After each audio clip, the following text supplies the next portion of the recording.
tahun 2023, Indonesia akan mencapai puncak bonus demografi sebagai potensi untuk mencapai Indonesia emas pada tahun 2045 dengan prediksi usia produktif sekitar 68%. Capaian tersebut hanya bisa terrealisasi jika ditopang sumber daya manusia yang berkualitas dan berdaya saing. Pembangunan sumber daya manusia tidak terlepas dari pembangunan di bidang kesehatan. Kesehatan tidak hanya untuk diri sendiri, melainkan juga menjaga keberlangsungan masa depan generasi penerus bangsa. Sementara saat ini, selain kualitas kesehatan belum optimal, kesenjangan sektor kesehatan juga masih terjadi. Disparitas capaian pembangunan kesehatan antar daerah menjadi tantangan dalam meningkatkan status kesehatan di Indonesia. Pemberian layanan kesehatan yang prima bagi warga negaranya menjadi tanggung jawab negara.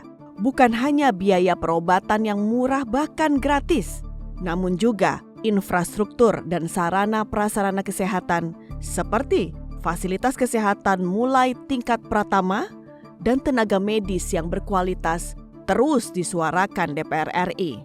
Penguatan infrastruktur kesehatan pada fasilitas kesehatan tingkat primer perlu menjadi fokus dalam pembangunan kesehatan nasional. Pasalnya, rendahnya kualitas sektor kesehatan di suatu daerah cenderung mempengaruhi tingginya angka kasus penyakit, terutama penyakit menular. Misalnya di Provinsi Papua Pegunungan, memiliki angka kasus stunting dan penyakit menular yang tinggi. Pembangunan sektor kesehatan di sini menjadi pekerjaan rumah yang besar, baik penyediaan fasilitas kesehatan seperti puskesmas dan rumah sakit, sarana dan prasarana pendukung, serta para tenaga medis. Rumah sakit yang sudah ada di Papua Pegunungan saat ini dengan status rumah sakit kabupaten atau tipe C harus dinaikkan menjadi rumah sakit provinsi atau tipe B, yang tentunya diikuti kelengkapan peralatan dan SDM kesehatan yang berkualitas. Dukungan yang konkret bagi provinsi ini, Provinsi Papua Pegunungan akan kita berikan agar nantinya ke depan pembangunan di sektor kesehatan, tenaga kerja dan kebudayaan bisa dengan baik. Sebagai contoh, dari BPJS Kesehatan misalnya, memberikan dukungan bagaimana pelayanan kesehatan bisa kita berikan secara spesifik ya, karena ini daerah-daerah khusus. Dari Kementerian Kesehatan akan membangun puskesmas di semua distrik atau kecamatan. Semua puskesmas akan diberikan puskesmas. Rumah sakit juga akan kita dukung, baik itu rumah sakit provinsi maupun tingkat 2. Sarananya dulu, ya rumah sakit harus diperbaiki karena yang sebagian itu rumah sakitnya sudah tua, kemudian yang ada ruangan-ruangan ini sudah bagus, tetapi alat-alat kesehatannya belum memadai. Apa yang kurang supaya bisa ditambah?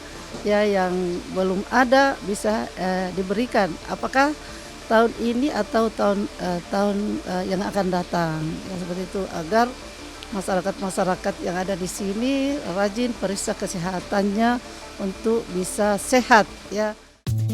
Kurangnya fasilitas kesehatan dengan alat-alat kesehatan yang memadai juga terjadi di Kalimantan Utara. Alat-alat kesehatan di RSUD Kota Tarakan tidak memadai sebagai rumah sakit rujukan dari berbagai kabupaten kota di Kalimantan Utara. RSUD tersebut seharusnya sudah dilengkapi alat-alat kesehatan berteknologi canggih. Selain itu, pelayanan kesehatan di Kalimantan Utara harus ditopang SDM kesehatan berkualitas, terutama ketersediaan dokter spesialis. Semua peralatan yang dibeli itu didahului oleh anggaran pendidikannya. Jadi begitu dia telah menyekolahkan orang, sudah ada yang sedang sekolah, baru beli alatnya. Nah, kejadian kayak di Tarakan itu kan hanya di Tarakan, Mas. Saya jumpai juga di Banjarmasin, di banyak kota-kota besar kita yang peralatan dibeli begitu mahal, sempat tidak berfungsi beberapa tahun. Nah, ini suatu investasi yang sangat disayangkan. Komitmen dari setiap pemangku kepentingan sangat menentukan untuk memastikan status kesehatan di masyarakat bisa meningkat dan merata. Itu sebabnya konvergensi yang baik dari pemerintah pusat ke daerah juga perlu.